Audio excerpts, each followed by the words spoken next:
veux vraiment être au service des malades et approcher vraiment les malades pour comprendre, pour savoir pourquoi ils viennent à Lourdes, pourquoi est-ce que c'est si important pour eux, et le jeune hospitalier c'est un très bon moyen, c'est une très bonne alternative.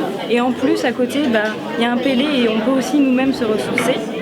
Au quotidien, sur une semaine de pèlerinage, moi mon rôle est donc d'être jeune hospitalier, c'est-à-dire que une journée type, le matin nous nous levons assez tôt, disons vers 5h30, 6h, nous prenons notre petit déjeuner et directement après, à 7h, nous prenons notre service ici, dans le sanctuaire de Lourdes, auprès des personnes âgées, des handicapés, de personnes malades, pour leur donner à manger, faire le service et être auprès d'eux pour les accompagner.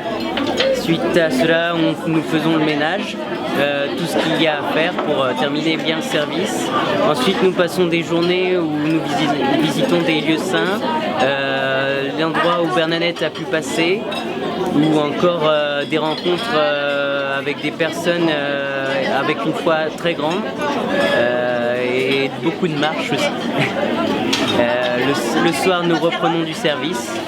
Nous ne faisons pas le midi et on reprend le soir. Et le soir, c'est reparti pour une soirée de service auprès de ces personnes qui ont besoin de nous.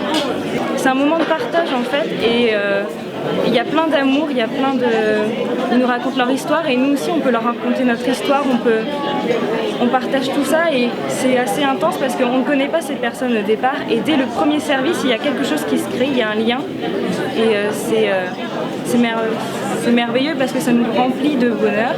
Et dans notre foi chrétienne, par exemple, il y a des personnes âgées qui nous parlent aussi de leur engagement quand ils étaient plus jeunes. Et du coup, maintenant, c'est à nous de s'engager et puis ça nous permet d'avoir des modèles. Je me place en tant que servant, comme Jésus qui s'était placé en tant que servant.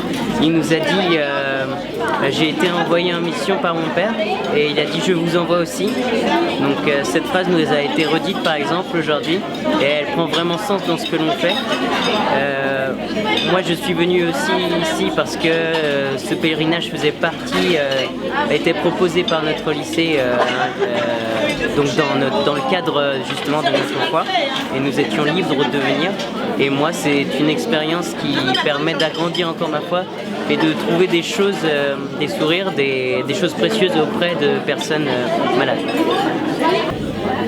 Ça m'apporte aussi beaucoup parce que ils nous racontent aussi des histoires sur leur foi et du coup ça m'apporte en fait sur ma foi plus d'ouverture. Je me dis ah bah tiens c'est vrai. Il y a quelque chose que j'ai mal perçu par rapport à Jésus, par rapport à Dieu. Et du coup, ça me permet de prendre du recul sur ma propre foi et d'approfondir cette foi.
Moi j'étais déjà allée l'année dernière au Cinacolo.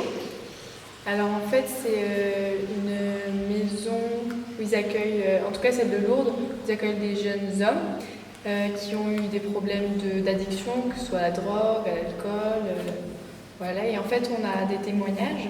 À travers leurs témoignages on découvre vraiment que c'est des hommes dire, détruits, que leur vie n'était pas la plus facile qui soit, qu'ils avaient eu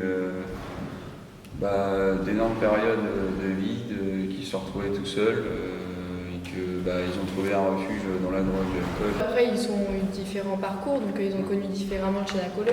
Là, ils ont été amenés par hasard, et d'autres, ils ont toqué à des portes, on leur a dit tenez, il y a le Chenacolo à Lourdes, c'est là qu'il faut que vous alliez. Ils attribuent énormément le fait d'avoir trouvé le Chenacolo à Dieu. Ils sont souriants, et ils ont une foi en Dieu qui est impressionnante. Voyez par le Père, tu viens nous visiter, tu fais de nous des frères, peuple débattu.